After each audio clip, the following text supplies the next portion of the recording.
Bienvenue à Séoul.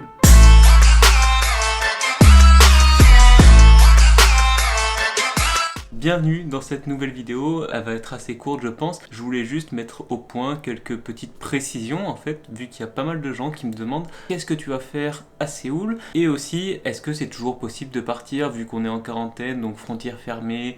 Vous connaissez l'histoire. Et donc voilà, c'était juste pour répondre à ces deux petites questions assez rapidement. Et comme ça, je pourrais envoyer cette vidéo ou directement la partager à toutes les personnes qui me poseront cette question, vu que vous êtes vraiment nombreux à me la poser.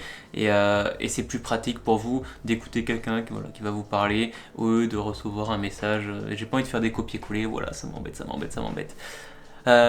Donc voilà. Alors oui, c'est toujours possible de partir à l'étranger. En fait, il faut savoir, par exemple pour la Corée du Sud, il vous faudra un visa. Vous avez soit le visa travail, visa business, visa étudiant, visa pour un mariage ou pour la famille. Il y a plein de visas, mais ici, moi ce qui me concerne en tout cas, c'est le visa étudiant, c'est le visa D4 pour la Corée du Sud. Et en fait c'est assez simple, il suffit juste de s'inscrire dans une université, d'être accepté. Ça prend quelques mois de démarche évidemment, c'est des papiers, donc pas faire ça au dernier moment. Si vous êtes accepté, vous avez ensuite tous les papiers, vous commencez une démarche pour obtenir votre visa auprès de l'ambassade de Corée. Tout ça, je vous en parlerai dans une prochaine vidéo qui sera vraiment consacrée sur les universités en Corée du Sud. Et comme ça, voilà, on parlera de prix, on parlera du temps d'admission, du délai pour créer les papiers, du logement, etc.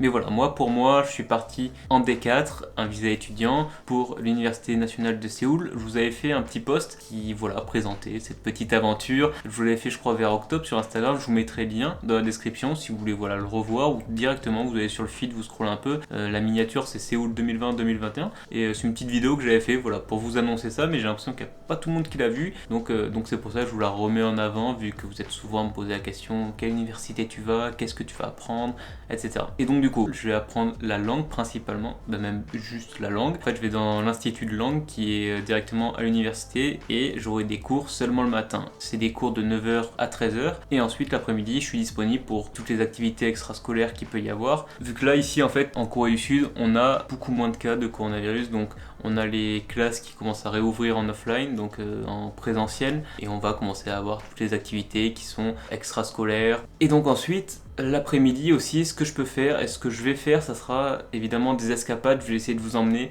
dans tous les petits coins. Au début, évidemment, ça sera des coins assez touristiques que vous avez peut-être déjà vus, donc le Palais Royal, peut-être les QG des plus gros groupes de K-pop, et plein d'endroits qui sont assez connus, vu que j'ai pas forcément des petits coins déjà secrets, des petits jardins cachés par exemple ou autre. Mais ensuite, au fil du temps, j'essaierai de dénicher des petits endroits, des petites cascades, des petites fontaines, des petits jardins qui vont vraiment être uniques et que vous aurez vraiment pas vu ailleurs. Ça va être dur à trouver, mais on va trouver. Et donc voilà, moi l'après-midi, ce que je compte faire, ça sera étudier, mais aussi vous faire des stories, des vlogs, vous emmener à travers la ville, à travers la nourriture aussi coréenne qu'on va découvrir ensemble. Je pense pas que je vais tout aimer, ça sera très épicé, ça va être compliqué, mais c'est ça qui va être drôle. Et voilà, c'était tout. C'était juste pour vous tenir informé de ce qui allait se passer dans les jours, les mois à venir. Je reste 6 mois. Ensuite, à voir, si ça me plaît, je peux prolonger jusqu'à 2 ans. Mais voilà, on est parti donc pour 6 mois de voyage. Je vais essayer de faire un contenu assez régulier, ça va pas être tous les jours quand même parce que j'ai dû travailler aussi à côté en plus de mes études, mais quelque chose comme une vidéo par semaine déjà minimum, je trouve que c'est le minimum, mais ensuite essayer d'en faire une deuxième, donc peut-être une vidéo le week-end, une vidéo le mercredi, comme ça fait une bonne coupure, ça fait 2-3 jours d'intervalle, et pour vous du coup c'est plus pratique de regarder ça après les cours, après le travail, après vos devoirs ou autre. Donc voilà, c'était tout, je voulais juste vous tenir au courant de ça. On va préparer un petit live là pour répondre à toutes les questions que vous avez. Vous en aviez beaucoup sur le prix, les démarches et plein d'autres choses comme ça. Donc moi ce que je m'étais dit c'était qu'on pouvait faire un petit live pour ceux qui sont intéressés. Donc voilà, c'est faire un petit live ensemble. Pourquoi pas faire en duo, vous savez, j'ai jamais fait ça mais j'ai déjà vu qu'on pouvait parler en FaceTime entre guillemets en duo sur Instagram, et comme ça on peut avoir un dialogue, c'est plus facile à l'oral vu que j'essaie de répondre à tout le monde. C'est assez compliqué de détailler à chaque personne, de donner beaucoup de temps à chaque personne, c'est assez compliqué.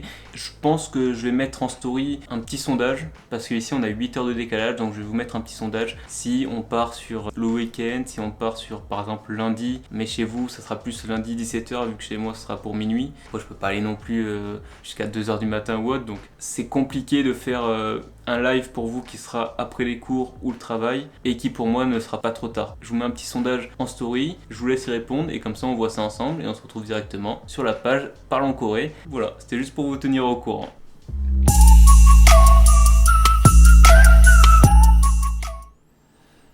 Bon, j'ai plus qu'à regarder une série.